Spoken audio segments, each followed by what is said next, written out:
handballs, penalties, and red cards. Barclays is back.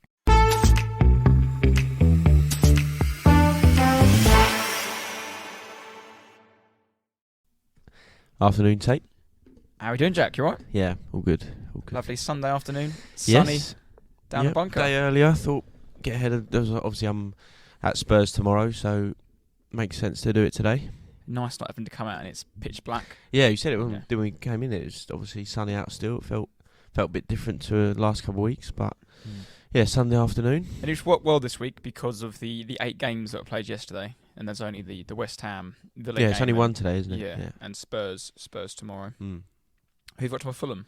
Yeah, Fulham at home. Yeah. 8 o'clock kickoff. You've got a couple back-to-back Mondays, haven't you? Yeah, Is it next yeah, Monday we've you're got playing Monday, and then we were playing Friday, Palace away, and then we've got Chelsea on the Monday night after. So not this, like we have Fulham Monday, then I think the week after Palace, then we have Is it at Chelsea. the Bridge? No, the Chelsea at home. I like Monday night football until your team's playing on it. I really don't like playing on Mondays. What? We're playing a Friday. We're playing a Monday night, Friday night, Monday night. Why? We're not in Europe. We're not. Yeah, stupid. But there we go. This week's episode is obviously on a Sunday, and we're going to discuss yesterday's game, which were Liverpool and Everton, and Chelsea's draw with Arsenal, and then we'll have a little chat on some other controversial points that happened during the other games. Yes. But the teaser this week, Jack, Mm-hmm. Aston Villa versus West Ham kicks off at 4:30 today. There have been multiple players to have played for both teams. Can you name 5? Oh, okay. I like the question. I've got a list of players here, so if you do name some players that haven't played, we'll have to Google and check. So it's not rugby related, the teaser this week. What are your thoughts on that? What are your thoughts? Say the R word on here. No, it's just a sport generally that I just hate. From the fans to the team to the general consensus around rugby is just irritating for me. Yeah. How it's what's that awful saying they say? It's a thug's game played by gentlemen or something like that. Have you heard that one? I've heard it now. A gentleman's game played by thugs or something like that. Oh, they lost, didn't they? It's over now. The blue. For now, anyway. The blue, what are they called? Bootcut jeans and the brown shoes. Brown floppy shoes. With that old England rugby top on. Yeah. A big oversized like polo collars up. Yeah, not fans of rugby. Let's just say that. Sorry, Miles. Oh, dreadful. Well, I hope you recover from your concussion. Yeah, this is why I don't like it, because he got concussed yesterday. Nice weekend he's had, and he's ended up eating the ground underneath him and someone landing on top of his head. So, yeah, I'll make Miles. Was he a loose head prop? His head probably was a bit loose yesterday. Anyway, let's start with the early kickoff.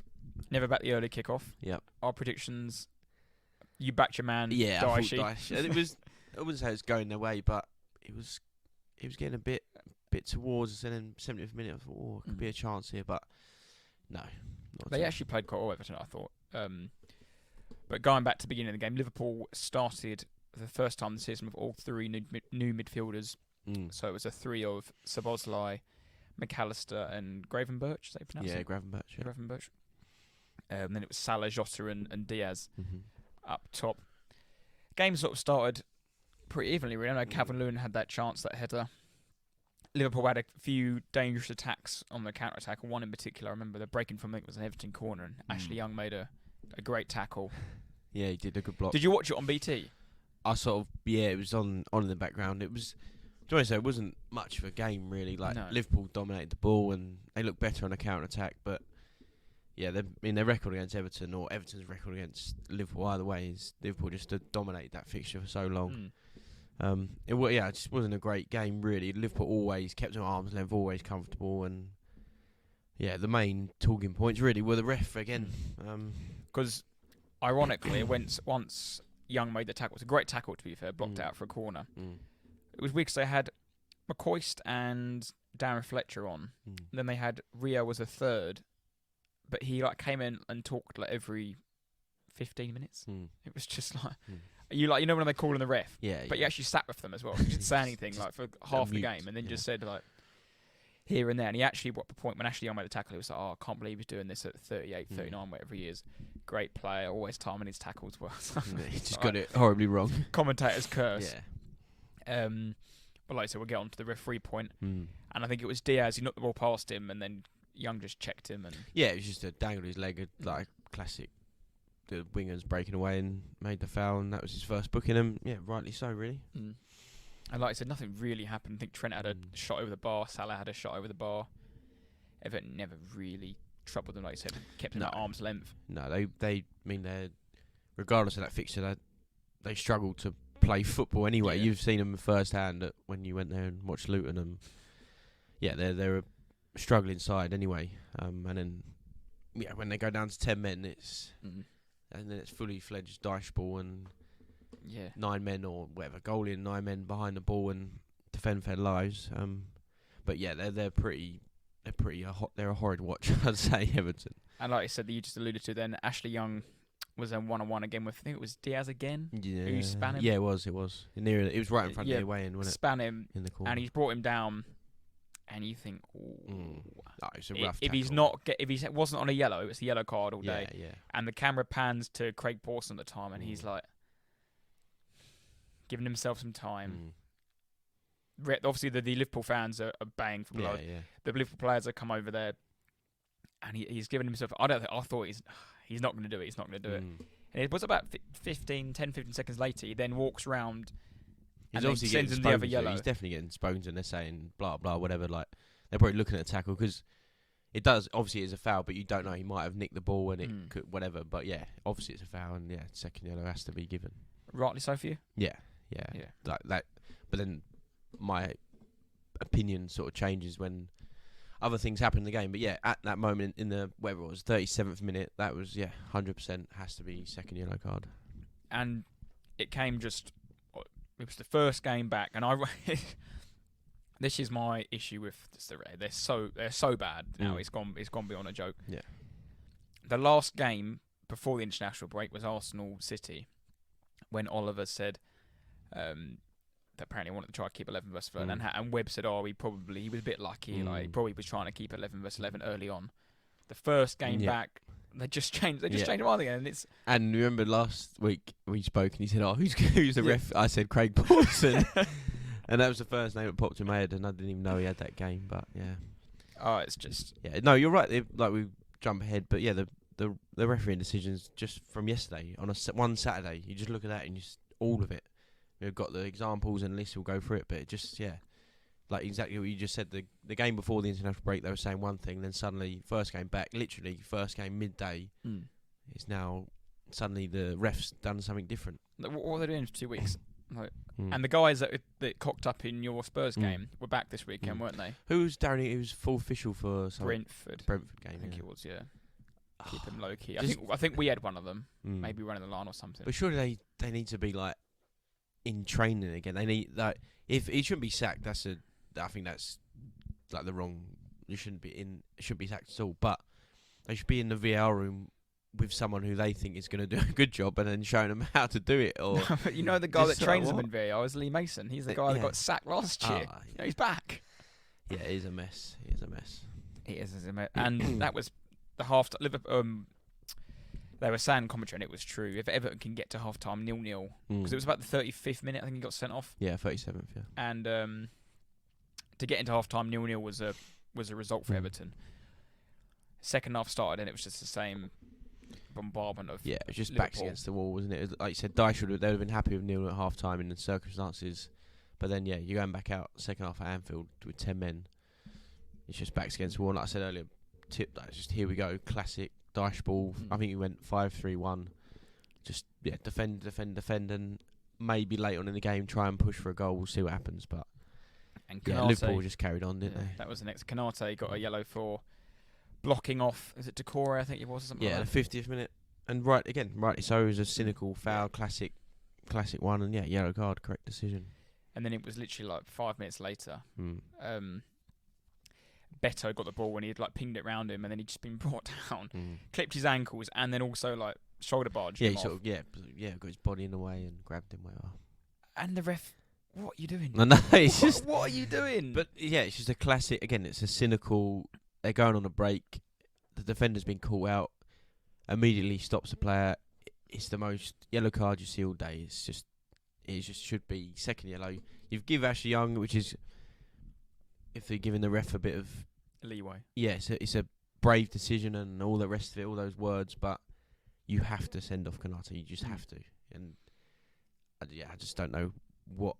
And but you see him, and Dyche says it. I think the ref runs over and he says, like, you can lip read him. He says, no chance, like to the players. That's exactly what Oliver did last week. Yeah. With the yeah, straight away. But then, like you said earlier, the Ashley Young one, he waited a little bit of time. He might have been 20 seconds, 25 seconds, whatever it was, but he's waited and thought about it, probably listening to people in his ear.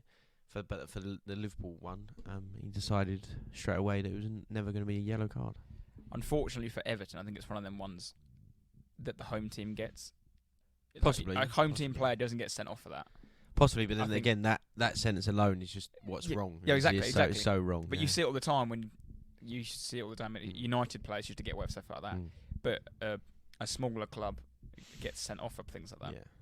But then it's just that if the refs are making these decisions, and it all becomes one. It's all part of the same conversation. But again, going back to Arsenal City, for whatever reason they didn't send off Kovacic, but then, like that game, they've sent off Ashley Young, but then he's not sending off Kanate. He sent off Basuma the other day and rightly so. That is 100% a red card, like 2 yellows, and then it comes. Yeah, it goes round and round and round. It's just ridiculous. Yeah. I mean, if he had been sent off, Liverpool must be on some sort of record with red cards this season. They've had so many. Yeah. Yeah. But that was a game changer because literally 30 seconds later, Kanate subbed off and they brought Matip on. But then that shows you that. And that enraged Dyche got booked during that whole thing. But yeah, Klopp actually said for once that he probably should have gone. Yeah, and he took him off straight away because he knows exactly that anything after that is a red card. And that was when did he not get his second yellow? I think it was about 10 minutes or so after his first one. It was about 65th, 66th, and he literally got subbed a minute later. And so 65th minute, 0-0 at Anfield, and it would have been 10 versus 10. There would have been. You'd bite your hand off for that, Everton. Yeah. But then even the couple of decisions after, there was a penalty shout for Liverpool. Diaz went down, and rightly so, it wasn't given. Passing, wasn't it? Yeah, and then eventually the penalty came, and that was the right decision for me. The handball and Keane, I think that's the correct decision. Yeah, but how can you not give that normal time? Well, yeah, that is true. Yeah, no, yeah, and that's the refs, especially yesterday. Yeah, there's a lot of handball decisions that went on yesterday. And we'll get to them.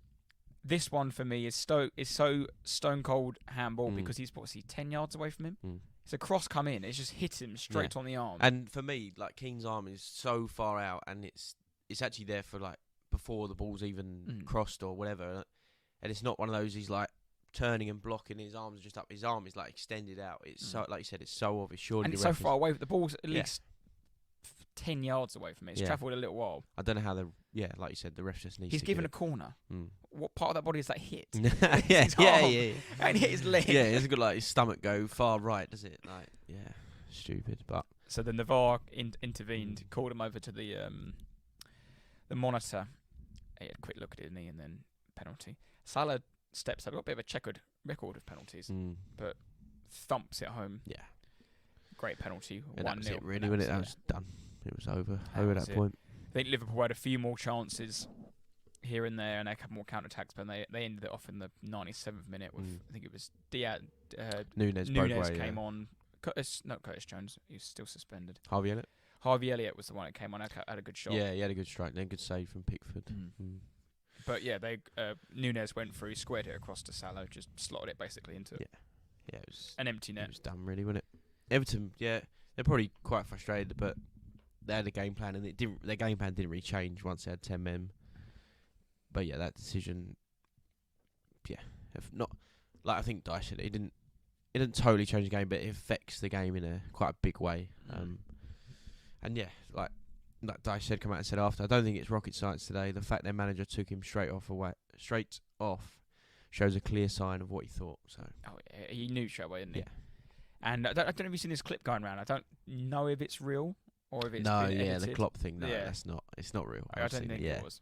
But it's obviously quite funny. Yeah, it's not real at all. Yeah, when it was like someone's like done AI over the voice, haven't they, and asked him, "Do you think you need a replay to for it to be fair?" That, all joking aside, but Liverpool were denied an obvious goal against Tottenham a couple of weeks ago. Terrible officiating. However, Konate should have been red carded, and you'll not hear any more of the red card or the Konate tackle, whatever. Everton won't react like Liverpool did. They won't give out a statement. They won't go at the PGM OL and all the rest of it. That's it. That's done. It was done yesterday. But then, don't get me wrong, the Liverpool-Tottenham one was awful. That was a terrible, terrible decision. But they've got that decision yesterday. Their centre-back should have been sent off, but he wasn't. So, yeah. Yeah, and I do think you get them and you don't get them. Like, things go your way. But that shouldn't happen with technology. No, it shouldn't. But then that's the way football has been forever, isn't it? But I agree, the decisions that haven't been made or are being made are pretty poor in a minute. That Craig Pawson was a great shout from you, though. Yeah. But was he the one that didn't send Trent off against Newcastle as well? When he had, I think he was, 2 fouls in it was 2 minutes. And there's a video of him. I think he reffed Everton Liverpool before, and Liverpool had a chance and missed, and he's running, and it looks like he's like, no, like he throws his head up back and all the rest of it. But yeah, that leaves Everton 7 points from 9 games. That's fewest for them since 2005. They actually finished 11th that season, but they were comfortable, 50 points or something. But yeah, 7 points after 9 games is very worrying. Yeah, I think they'll be just about okay, purely because I think there are 4 worse teams. Oh, there's some bad teams in the league this year, yeah. And while we're on it, we had a question from Andy Houghton, listener to the pod. And he asked, what did we think about Burnley and their start to the season? Are they being naive? Because Everton, I'd say Everton are the 5th worst team in the league. And then you've got below them Bournemouth, Luton, Sheffield United, and Burnley. Yeah. Mix of any of those really. I think Burnley have started. Strangely enough, I think everyone's prediction, not many people had Burnley to go down because they just thought because they walked the Championship. Yeah, and the way everyone was going on that company, the way they play football, you'd think, they'll be alright. They might finish 14th, they might finish 17th, but yeah, I think again, I don't watch Burnley. I watch them when Tottenham play them twice. That's about it, unless they're on telly maybe. But yeah, I don't know, like that. The result for them yesterday was shocking. That is such a poor result. 3-0 Brentford. That's just nothing. It's just happened. It's gone. Who have won one game all season? Yeah, they've got no points from that game. It's very, very poor. And I don't know what they do. I don't know if they're stuck and they're not sure if they want to fully commit to what they did last year, or they're trying to defend and be more resolute, or they're stuck in the middle. I don't know what's going on. Maybe they don't have the players, but yeah, whatever's going on. Maybe it's company and the experience or lack of experience in as a manager in a Prem. But yeah, I wouldn't be. If I was a Burnley fan, I'd be like, we'll be alright. I'll be quite worried. They're like you said, they're shipping too many goals, and for teams that come in, that needs to be like number one. They need to be solid. I just want to compare 2 performances. It seems too easy to play against them. Like, I know you went down to 10 men against Luton, what made it harder, but at least they made it quite difficult to play at some stages during that game. When you played Burnley, was it 5-1? Yeah, like 5-2 or something. Yeah, just play them apart, and then even Chelsea went there and whacked them 4. And it's nice to play open, expansive football, but you need to stop conceding goals. Cause if you're not scoring anything at the other end, it's no good for anyone. We had one final question on the relegation chat as well, but do you think Bournemouth will sack their manager soon? They're another poor side as well. That I wouldn't say I was quite happy, but like Wolves, they actually are. They've got some very good players. They're a decent team, and like it was Gary Neal going back there and all the rest of it. I wanted them to win that. Yeah, I'm not like, oh my god, I love Wolves and Gary Neal, but I just thought it's good. Like that would be a quality result for like Wolves away. They'll be buzzing with that. But yeah, Bournemouth again. They got everyone before the season, not everyone, but yeah, there was like, we've got this new manager in. They're going to play this certain way and do this and do that. But yeah, they've got worse. If anything, they've just got progressively worse. Yeah, Gary Neal somehow kept them up, and then they sacked him before the season started, and then got this guy in. To be honest, I don't even know his name, mate. No. Good too. Is it Iriola? Or have I just made that up? Something like that. He's Arteta's mate. He's some Spaniard. Apparently plays free flow attacking football. But however, they're rubbish. You can see Neto the goalie when he passed out to Billing. It's like the 88th minute. You're down to 10 men. You just got a goal kick. Just calm down, set it up, lump the ball long. He's tried to play it quickly. Billing has no idea what's going on around him. Lose the ball and they concede. But rubbish, man. Yeah, just everything that's wrong with them is in that goal. To be honest. I mean, we went there and played in like second gear and done 4-0. They were just gave away 2 awful penalties in that game. Rash tackles. They're not good. They're not good. Right. Should we move on to the 5:30 game? Yep. Chelsea Arsenal. Arsenal have a very good record at Stamford Bridge recently. Prior to that, not so much. We didn't win there for years. Yeah, I've gotten your last 8 games against Chelsea, home and away, 7 in the Prem, 1 in the FA Cup. Chelsea have only beaten you once in 2021. It was 2-0 at the Emirates. They've drawn once and lost 6. That was the first game of the season. Lukaku played. It was his debut. Was second debut. We had all sorts of issues that game. Then we had our back four of Cedric Holding, Pablo Mari and Tierney and Leno in goal. Yeah. Samuel Okonga, I think Xhaka played. Balogun started up front. Jesus. I think Pepe started as well. That was very different. Rogue team. But like I said to you in the week on Friday, I was a bit tentative about this game. Chelsea have picked up a little bit. 2 wins at the last 2. Arsenal coming back from beating Man City. I don't know what it was lingering in my head after the international break. You ever really wanted Chelsea? Always a tough game for a big club to go there, and it's Poch, and it's obviously Chelsea Arsenal anyway. He's never lost a home game to Arsenal, and it was just there was something niggling in me that I thought this isn't going to be as easy as it should be. I don't mean that like disrespect to Chelsea, but Arsenal should wipe the floor off them if they play anywhere near they can. Yeah. And within 5 minutes, mate, I thought we're not the races here at all. No, they're pretty good, weren't they, Chelsea, for the first 45 minutes, definitely. Balls weren't crisp, and I can't go back. That team, bar Jorginho, is our strongest team. The passes weren't crisp. I remember Rice put one out for a throw-in, and nothing was clicking. We're getting to their edge of their box, and then losing the ball, and then getting countered. And yeah, it was a lot of like loose passes and like shots were going all over, and Arsenal just weren't good. There was no intensity from our part. But within that first 10 minutes, the 7th minute, did you see Cole Palmer's tackle on? I did, on Jesus. Yeah. I don't think it's not a red card. No, it's not a nice tackle. No, it's not. He's late. He's a rubbish tackle, but no, yellow card is. Because I've seen some chatter about that, but then they didn't show on any highlights at all. But no, they didn't. I thought, no, that's not a very good. It was a nice rubbish tackle, but to get a red card for that would have been wrong for me. Then the first talking point, I can't remember. I think it might have been Enzo Fernandez, whoever it was, put the ball in. Mudryk. Yeah, Sterling. Sterling was it? Sterling. Sterling crossed it in. Mudryk header, blocked by Saliba. There's 2 points about this. The first point, cross comes in. Obviously, they're shouting for handball. Ref ain't got a clue what's happened. He just doesn't. They're incompetent. The game plays on for, I think it's 2 minutes after that. And it was 2 minutes of injury time added on in that half. Really? Like, what happens to that? What happens in them 2 minutes if anything happens? I didn't. Really I'm assuming if Arsenal were to score in that 2 minutes, the goal gets disallowed.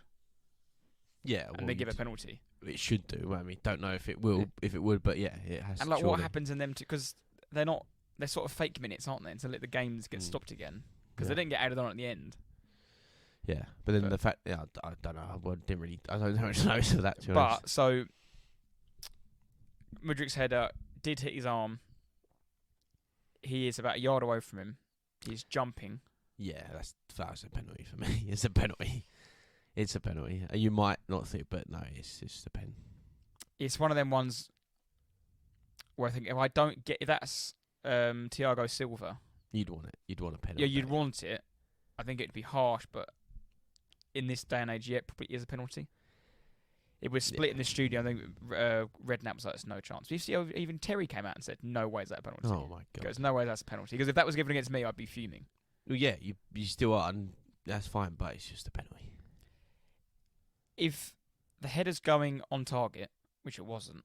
Yeah, no, I don't. No, I wouldn't say. I wouldn't even give it. I think that's what their reasoning was, but no, it's just regardless that the goal could have been. This what I was getting annoyed at. Neville kept comparing it to Keane's. So it's nothing like Keane's.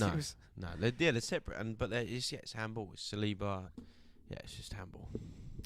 And then obviously the penalty was given, but then I think the ref was reluctant to give it. That was why I was like, is it not? But like I said, if it was given against me, if it was for me, then I'd be like, that's a penalty. But then for me, it when took they them 2 minutes to look at it, and then they brought the ref over to the screen again. He looked at it for 45 seconds to a minute, watching the same thing, and he's obviously not. He's not 100% sure what he's going to do. But like for me on the obviously yes, the ball when they keep stopping it, the ball shows it's obviously hitting the hand or arm, whatever. And they just kept showing. I think that I don't know if they kept just doing that quick like rewind and putting it forward again. But it's just for me it was handball. And again, for me, why is a ref not just seeing that in normal time and actually giving a decision? And just I don't know. But Cole Palmer stepped up. He had a penalty last time out against Burnley, so 2-2 for him. And when you get a penalty against Arsenal, it always equals one thing. Keeper goes the wrong way. Yeah. Even when we get a new goalkeeper in, he hasn't saved a penalty since 2020. Yeah, I heard that, but I mean, he might have not. That might have been his first penalty since then. So but it's just like every time I see an Arsenal goalkeeper, it's like, gone the wrong way again. Yeah, must be within the DNA. It's just that they always just dived the wrong way. Slotted it home, and Chelsea probably deserved it. To be fair, they started off very well. Cole Palmer had another chance a bit later on in the half that just went wide. Arsenal only had 3 touches in Chelsea's box in the first half as well. Rubbish. It shows you their game, how they played. Really, it's just not very good. It's just there was a lack of intensity. I think in that first half, he needed to make a sub at half time, which he did. I would have taken Jorginho off as well because he got run all over the place. But like we said before, they are all over the place in terms of recruitment and whatever going on at that club. But Fernandes and Caicedo are pretty good midfielders. They do, with and the they do have addition some very of good Gallagher, players who don't stop running. That is not a bad midfield 3. No. But like I just touched on, Tomiyasu came on for Zinchenko, which I think was a decision needed to be made. Zinchenko would have been booked, which is having a shocker, really. Just every time they went down his end and just wasn't at the races. He hasn't actually been on the races too much this season. I think since Rice has got in the midfield, we don't rely on him to tuck in as much because Rice can do that.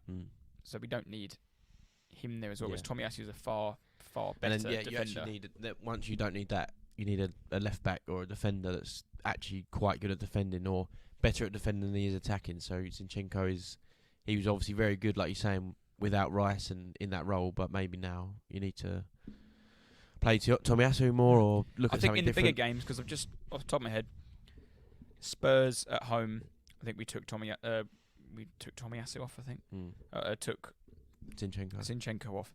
Man United, we took him off when we were drawing and brought Tomiyasu on. City, we brought him off and brought Tomiyasu on. And this game, we brought him off and we keep bringing him off. Yeah, just don't start him. Yeah. Saw a tweet, and obviously tweets come off random accounts and God knows what, but someone said basically about Zinchenko that at City never really played a full game of football.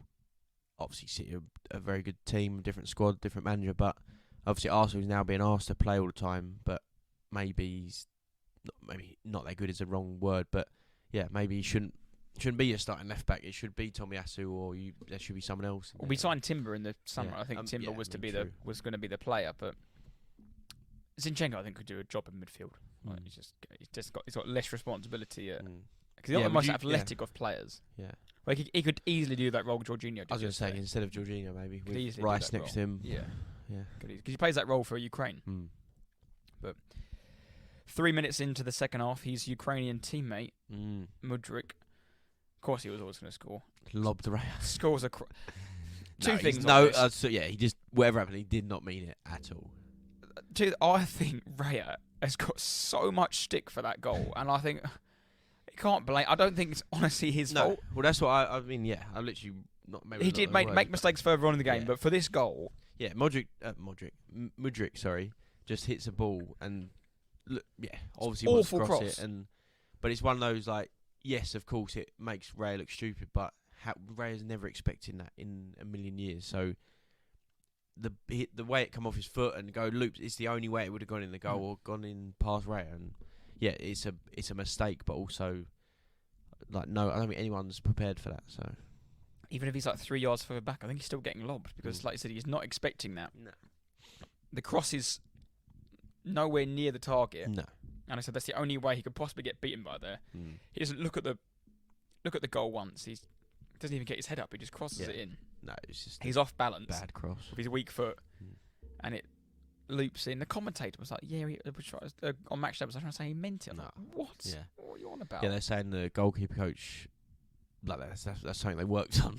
What a miss-hit cross over the goal. Yeah, I'm sure they did. Saka scored one against literally identical to that against Chelsea a couple of years ago, and he was trying to say he meant it, but no, yeah, but it was his right foot. And Sergio did it for us years ago at Wembley, and it's happened loads of times. But it just happens sometimes. But yeah, it's just a total miss hit, and the goalies aren't prepared for that at all. But for me, that goal just summed up Arsenal's performance. Exactly. I've literally got those words, but it was a sequence of play. It was Ben White was really high up the pitch like he normally would be, but he sort of lost possession quite easily, sort of kicked it back towards Odegaard. Odegaard didn't quite get there, wasn't quite strong enough in a tackle, whatever. Then Gallagher ran away, Mudryk ran around him. At that point, Arsenal were trying to scrap back and get in position. They're all sort of back fours all over the place. Ben White's running up, all this going on. And then, Mudryk hits a random cross and loops over Rayo. So, and that, it just summed up Arsenal's game up until that point, really. I mean, Chelsea did play well, but I did think, how the hell are we 2-0 down here? Like, Rayo didn't make many saves, or no. They were the better team, but I think 1-0 would have been so far. 2-0 was like, Jesus Christ, how are we going to get out of this? Yeah. Well, it's just it's just that goal was a freak goal. That is, and that was the thing. It was like two sloppy mistakes. A penalty and a fluke goal. 2-0 down. And you got mountain to climb. Luckily it was still like the 50th minute, so you have some time. We made a couple of subs. Who came? Smith Rowe came on for Jorginho. Did Nketiah come off then, or did he come off later? Came on. No, Eddie came on. Sorry. Came on later, I think. Yeah. Oh, because the point I was going to make first, Arsenal got a free kick, and I can't remember who puts the cross in. It might have been Odegaard or Saka. Keeper comes out, clatters his own teammate and clatters Jesus. Sky say nothing of it. They clearly say that he's been clattered, Jesus. VAR, don't look at it. It's not as bad as Onana's. No. It's not, but my point on what happened was, did they not give it because of the United one? Because they didn't give Onana's. How can they give what Sanchez did? But Webb came out and said after that Onana one that they need to work on it. Yeah, his exact words. I retweeted it earlier. It was like, we need to work on it. Yeah, we apologise, and next time that sort of thing will be given. There you go. Yeah. What? He does come out. There's no even look at it. They don't check it. They don't check it. I think what saves him just is that he hits his own player first, but it still hits Jesus. Hits him in the head. It was just like, for me, it was like the Onana one. It was just, the goalies come out. They're basically allowed to do whatever they like, and you touch them on the other end. It's a free kick, but they can come out and fucking clatter you. And again, it's just rubbish, absolute rubbish from the referees. And after that, because I didn't even think, I thought, here we go. It's not going to. Surely that just has to be looked at and given, but. Literally 2 minutes later, they're kicking off again. And that's when they made the subs. Nketiah came on. And Smith Rowe came on for Jesus and Jorginho, respectively. I don't think either of them changed the game to or played particularly well. No. Eddie stretched them a bit more. But our front three, I don't think, in general, played particularly well. But somebody who didn't play well, was having a bit of shocker, was Sanchez. We've mentioned it before. Why is he... Chelsea signed all these players and all this money. Why have they signed him?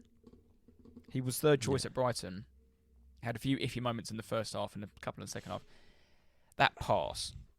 Yeah, the game was not done, but 2-0. Yeah. Arsenal were probably going to keep trying, and obviously they wanted to score, but I thought the game drifted Chelsea for 5-10 minutes. Nothing was really happening. It was I was out watching it, and then I went to the toilet. I come back, and it was 2-1. But then when you see the goal, you realise why, because Sanchez, stupid, rubbish. Literally, they were playing... The ball was across the back four, nice and comfy. Arsenal weren't particularly pressing them very high, and I was like, it was getting to that stage where you just think, this is it. Like, it's just going to tailor out. Chelsea were taking their time on throw-ins and things like that. Sanchez gets it. Who on earth's he passing to? It looks like Gallagher. Gallagher stands there. Enzo Fernandez stands there. What a finish, though. Yeah, good strike. Very he has good strike. whipped that in. Yeah, perfect. It's literally about 10 centimetres away from hitting the post. Yeah. It's literally perfect. And all of a sudden, you've got one goal back out of nothing. You're like, it just changed the momentum of went in Arsenal's way, and the game just shifted. So his second goal for Arsenal, that was for Rice, scored against United, obviously, and now Chelsea. And literally, we had 2 subs. We had Havertz and Trossard ready to go. They came on straight away for Martinelli and Odegaard, who had a uncharacteristically very poor game. Yeah. Very poor game. Something about Trossard I really like. He comes up in big moments. He might not always get the headlines or impose himself on a game, but he always comes up with some sort of goal involvement. It's a goal, assist. He's always high up. He's got 4 goals in his last 8 games for us. He scores goals, and that's exactly what we did. We about 5 minutes later worked it out wide to Saka. We had a very quiet game. I don't think he looked quite fully fit, but 1-on-1 with Cucurella, cut in size, drifted it back to the far post. What is Marco? Is it Marco Gusto? Yeah, the right. See his face. He's just like, oh no. Just one of them those. Like loses his man. Yeah, you think you're all right, and then suddenly you feel the body of somebody like, oh shit, and then obviously Trossard. Yeah. Nice little finish. Sticks it. Keeper maybe could have done a bit better, but 2-2 out of absolutely nothing. We've been rubbish all game, and it's 2-2. Like, oh my god, we got 5 minutes left plus a good chunk of stoppage time. Might even get something out of this. And literally a minute later, Ben White played it over the top. Yeah. Nketiah went through. It was close. It was close, and the keeper was all over the place. You can see the keeper was having a stinker. It was close, but I think Jackson had a shot, and that was Ray. Obviously, this was 2-1. I think Ray had that awful pass back. Yeah. But then he quickly, obviously blocked it. But then what? Again, similar to like who's he trying to pass it? It was just the wrong, just such the wrong decision to make. It was two or three Chelsea players closing in, and so just both of them really, just both having one, weren't they? They were all over the show. I mean, I don't know what was going to happen on Tuesday when we play Seville. Whether they will bring Ramsdale back in. I don't know. I think he not has to, but surely if he's that's what he's having, two like basically number ones, supposedly good goalkeepers, then Ramsdale, if he's not going to play the next game, then he's done. Surely he's done, because Ray's alright. He's done some good things, but over the course of the last few games, he's had little errors here and there, like that have caused big problems. So I mean, for me, I don't know why. He clearly brought Raya in to be number one, because Raya does. His passing accuracy is better. He comes and claims more. He controls his area better than Ramsdale, but I don't think Ramsdale had done enough wrong to be dropped. No. And I think with a few Arsenal fans, they've got a bit of a connection to Ramsdale. They feel a certain way, whereas with Raya, they don't yet. Yeah, and it's difficult. You're obviously loyal to players, and goalkeepers is a bit different because you can only have. If that was Nketiah missed a couple of chances, he's out, and Jesus comes in. And obviously, Arteta has said before he wants to rotate his goalkeepers and he wants 2 number ones. Then if you're going to be true to your word, then I think surely it's the time to give him a game. Yeah, I think he's got to. I think, I say that now. I think he has to. Like I said, the mistakes that are happening quite regularly at the minute. Yeah, and like you keep saying, if that's what Arteta's got in plan, then or in place to do, then surely this week Ramsdale has to play. Because obviously he was on the bench. No, he wasn't on the bench, sorry, because his wife had just given birth to a baby boy. So I wonder if he'll be back in the squad Tuesday. I don't know. But then we've got Sheffield United up on the weekend. I don't know. I think he should be given a game, to be honest. Yeah. Because then he won't play for... Well, actually, we've got Brentford coming up in the league, so he's going to have to play that game. Because he's on loan, isn't he? Yeah, true. Right, so he's going to have to play in that game. And we've got West Ham in the Cup, so he'll play that game. For sure. So it was an interesting one. I left thinking 2-2. It's a 0.1 in the concept of the game.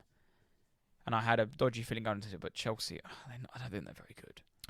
No, they said that form it just represents what they are at the minute and what to expect from them, because like you said, they 2 on the bounce away wins, but then they've only won 1 of their last 12 home games. And they obviously against Arsenal and all the rest of it, they're bang up for it at home, all the rest of it. So, but yeah, I thought they were quite good against Arsenal, to be honest. And yeah, Arsenal weren't good, but then you're still unbeaten. And if you look at 4 points from Man City and Chelsea, that's quite good. If you said, "Oh, we're going to draw against City but beat Chelsea," you'd be be very. It's very a point good. Better off than what we had last year in terms of them 2 games. And like I said on Friday, Arsenal have won their last 3 years. Has any team ever won their 4 years on the trot? That is no. You did say it Friday, and it sounds true because obviously, but the law of averages essentially that surely something has to give. And like when we played Man City last week, we lost 13 times on the trot, whatever it was. Surely a time comes where it just has to stop. No, Chelsea, they were good, I thought, and they just seem to have lots of midfielders, lots of technical footballers. Palmer likes to drop in and get on the ball. Mudryk likes to dribble and run with it. Sterling's quite similar to Mudryk. Fernandes and Caicedo, like you said, are very good. 2 deeper line centre fielders, probably more defensive, but again, passing's more their strengths. But they're just without that focal point. Yeah, they have Jackson, but he's new and trying to learn and new to English football and all the rest of it, and with a new manager in Poch, and almost like with Poch, because at Spurs obviously he had Harry Kane direct up front, so he was very lucky. But obviously, that's a perfect striker to have. They just haven't got that at Chelsea yet. And if Jackson settles, maybe half a season or even a season, if they give him that time, they might be a very, very different side. But yeah, they have some very good players, but they just don't have that striker at the moment, I don't think. And we've got Sheffield United up next. I don't know who Chelsea have got. Chelsea now enter a tough run of games, I believe. I think they do, yeah. They mentioned it on Sky, and I've seen it going around on Twitter a while. I think they've got Brentford, Spurs, City in this run, and Chelsea. Maybe Man United. So they just played Arsenal. They've got Brentford at home. Then they have Tottenham away, City at home, Newcastle away, Brighton at home, United away. Yeah, it's a tough run. A win at Everton on the 9th of December. Yeah. That is a tough few fixtures. Right, shall we touch on the some of the other talking points of the weekend? Yeah, I'd say, probably talk about some of the games, but it's more the decisions or all the rest of it that revolve around each game, really. McTominay handball. Yeah. But then, yes, 100%, yes. But it's like, I think it was Michael Oliver ref the game, didn't he?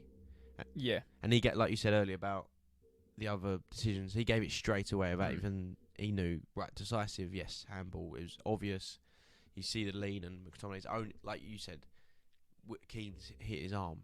What part of the body is that hit to go out? And Michael Oliver couldn't, I don't think he was quite on the right angle or whatever, but McTominay's obviously leant and used a bit more of his body, so that's probably his arm. That's a handball, it's a penalty, and right decision, definitely. Yeah, no, totally agree. And he went from 0 to 0 where we scored again. Yeah, I was watching matches there and he's popped up and scored. I was like, what is going on? What is McTominay doing? But yeah, and handball a few moments later. They actually played quite well really in that game. They're a bit unlucky, missed some chances. Good penalty, wasn't it, from McBurney as well? Yeah, it had to be because I think he would have saved it. Guessed the right side. They still haven't won. They've got 1 point. 1 point out of 8 games, is it? Yeah, then they're not good. Not looking good. Not so much contentious decision, but shocker for Forest. 2-0 up at home to Luton with like 8 minutes to go, and they drew 2-2. Obviously brilliant for Luton and almost good to see as such. They're not totally as bad as we think, but yeah, Forest will be gutted about that really. And they scored late on again, obviously, but offside straight away. So. Chris Wood would have got a hat-trick, wouldn't he? Yeah, Chris Wood, the hat-trick hero. And then there was another red card. There was the goal, wasn't it? Mopé's goal that was... Yeah, Brentford scored to make it 1-0, or they thought they scored Mopé. But yeah, it was a free kick, and they gave offside for a player that was... It looked like it was going to, and then he just not involved at all. And then, Mopé stuck it in, but they gave offside and stuck with the on-field decision, but... Just a random one. Like, it's probably one that would just be totally forgotten about, and it's fine, don't worry about it. It's irrelevant, but yeah, just very odd to see, and another decision really. Some good goals in that game as well, weren't there? Yeah. Buemo and Godos, something like that. Yeah, his first goal for 2 years. Whatever his last one was against Burnley. Yeah, when Wemboy got his first goal in 5 games. there's some team of the week this week Mm. we were going to chat about. So we're going to change it up this week and probably announce it all fully on Tuesday, because obviously there's a couple more games to go. We're unsure on a goalkeeper, but we'll throw some names out there. We might do a big vote or something like that on the Instagram page. But there was Trippier, we mentioned. He had a great... Newcastle was superb in that game. Yeah, Palace, but that's one of them games where Palace just never turn up, do they? No. Palace always get enough points to stay up. To be honest, that's what I thought when I watched that game. It's like Palace have lost 4-0, but they'll just be 12th. Yeah. Like, Hodgson is it was bad performance, whatever. They'll just get a few points in the next 3 or 4 games, and they'll be 12th. Yeah. I did Over a think- I thought- 5-game run, they'll win 1, draw 1, maybe win 2, and get pumped in 2 others. And it's just what they do. Yeah, they'll exactly that.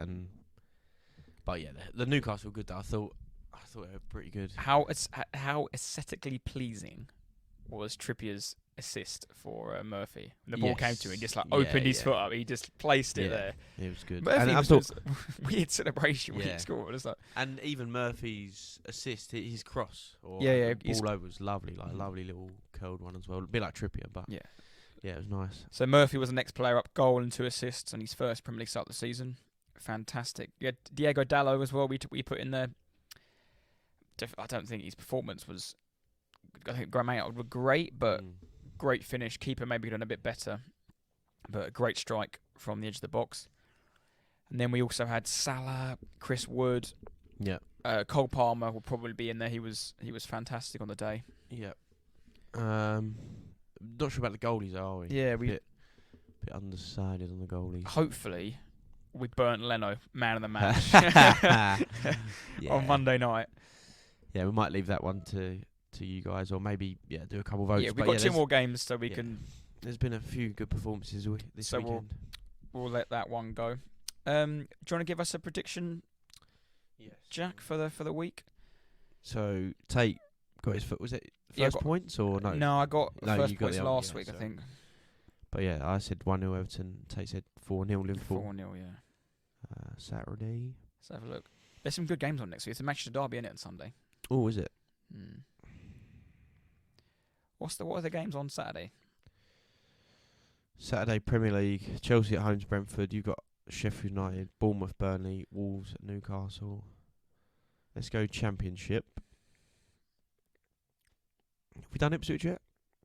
No. Have we not? No, I don't think so. Let's go Ipswich. Oh, no, Ipswich were the very first ones. Did we? Yeah, they were. Okay, won't do them. Sorry, Ipswich. We'll do their neighbours away at Sunderland. Norwich. Sunderland at home to Norwich, 3 o'clock Saturday. Sunderland. Norwich. 2-1 Sunderland. Ooh. I'm going to go. I'm going to go 2-2. 2-2. It's going to be a cracker.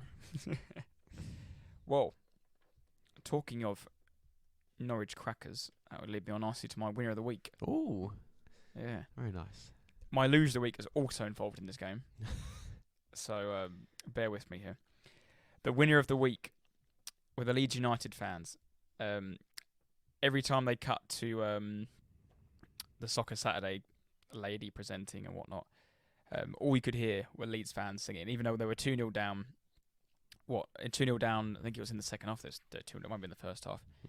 But Leeds came back in like the 85th minute to win it 3-2. And I've seen some videos going around online of the scenes in that way end.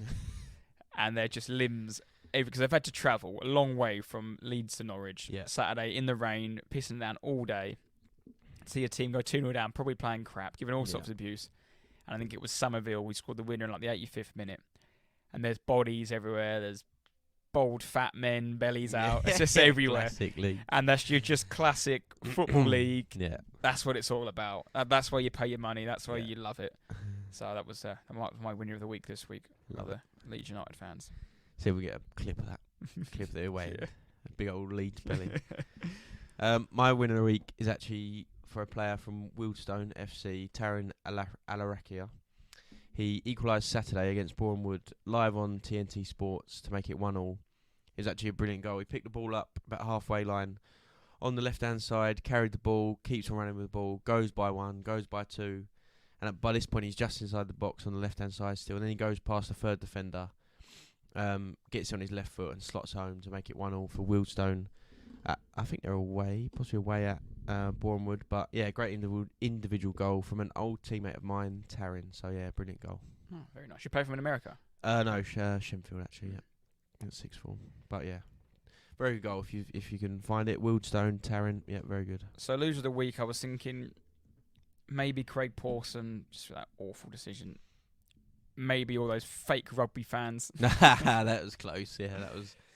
But that was close on my I've list. gone for, like I said, another incident in the Norwich Leeds game. Did you watch Soccer Saturday? I didn't. I was out. So, on Soccer Saturday, Norwich versus Leeds, they had the lady presenting, who was fine, but they had this bloody bloke there painting a live picture of the game. And they kept cutting back to this painting and being like, how's the painting going on? Oh. And he was like giving in-depth. The first time they interviewed the bloke and his mic went on, so you couldn't hear a word he was saying. And then they just kept. They must have gone back to this bloody painting 5 or 6 times. And she's like, "Oh, we've added you in here. And someone in the studio. We're going to put you in over here. We've put Delia in. No, Delia's just a blob." Like, why did you keep cutting this bloody picture? No one cared about this painting. Tell us about the game. Yeah. If you're a Leeds fan or a Norwich fan sitting there, you're getting no sort of analysis of your game. You're just looking at this painting. Yeah, it's quite a good game, wasn't it? Yeah. Lots of goals, yeah. And they just kept relentlessly bringing up this painting, which had started. This was the thing that annoyed me anyway. It's meant to be a picture of the live game. Fair enough, you can do that in 90 minutes. I think that's quite impressive. When they first cut to it, just as they kicked off, the ground and the pitch has already been drawn, so he was only doing the players. What's the point of you just literally putting stickmen on the pitch for 90 minutes? It was just such an unnecessary added feature of Soccer Saturday, and it just didn't need to happen. Good stuff. I like it. Very good. Well, I've closed my laptop because my loser of the week is quite simple. 4 words. Ben White, stinking haircut. Loser of the week, Ben White. It's like name like hair. Terrible. Benny Blanco, get in the bin. Good player though. Terrible haircut. Just that was it. Loser of the week, Ben White. Not going to go on. If Spurs win the league, you dye your hair white. No chance. Come on. No chance. Come on. No. Not making no sort of bet. If Spurs win the league, you have to dye your hair that colour. No. No. We'll do a poll. All right. And then if Mate, if Arsenal win the league, I'd buddy. You shave your head off. No, I'd dye it white. Right. Teaser to close the show. Aston Villa versus West Ham kicks off today in a couple of hours. There have been multiple players to have played for both teams, but can you name 5? I wasn't sure how hard this be. I think if I get a couple, then they'll fly off. Danny Ings is a recent one. Danny Ings is correct.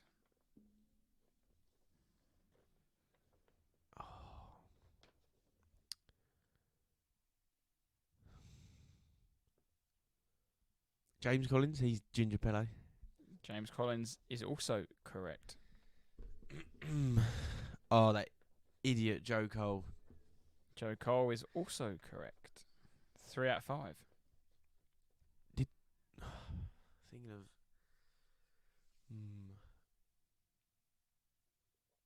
There's loads of... Obviously, they're all of the same era. Yeah, and it sounds really stupid, but because of the claret and blue kit, I'm like mixing them all together. Yep. How many got 3?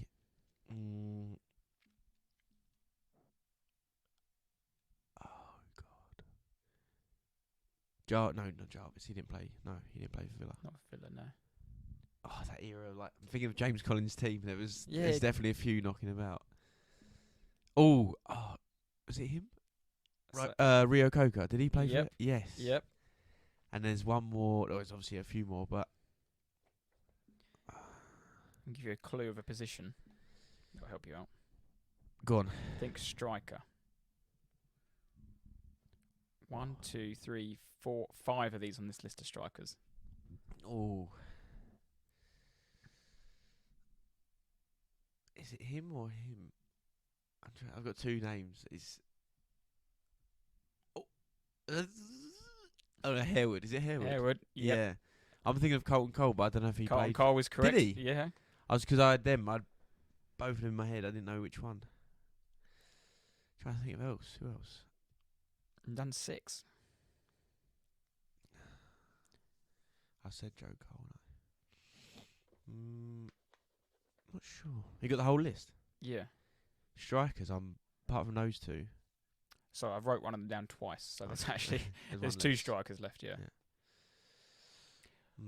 That era again? Or? Quite. Is it all a bit? Yeah, maybe a bit later. One I didn't. I completely forgot. Hitzelsberger, wasn't he? Yeah. Because he played for Villa for a long, long time, and then he had like a bit of a stint at West Ham. After that, I'm not sure. Robbie Keane. Bloody hell! Yeah, I would never have said. I forgot he played for West Ham. Oh, yeah. I wouldn't even said he played for Villa. He played for Villa on loan from like LA Galaxy. Right. Oh, wouldn't I can't picture him in a West Ham shirt though. No, I have to Google that now. Actually, let's have a look.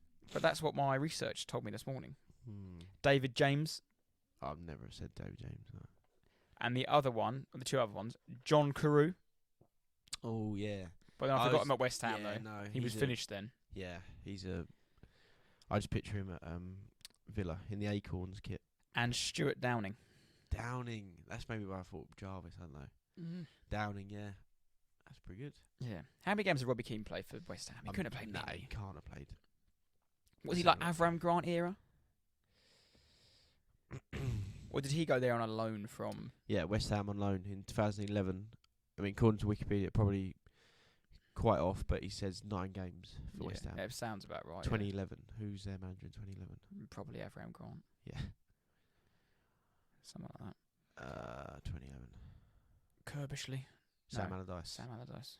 On June the 1st. So, who's before him? Yeah, it's probably Avram Grant. It was Avram Grant, yeah, because he got sacked. Yeah. Well, there you go. Yeah. Oh, I like it. Good question. Right. Another end. That was episode 67. Yep. Wow. Flying through. We'll be back next week, usual time, Monday. You're playing Friday next week, aren't you? Yeah. Yeah, I had a look. We play the 20... Hang on. Let me have a look again. I said that. I've got it wrong, but... Hang on. Got a few games coming up as well. I'm off to the West Ham game. Oh, you at home?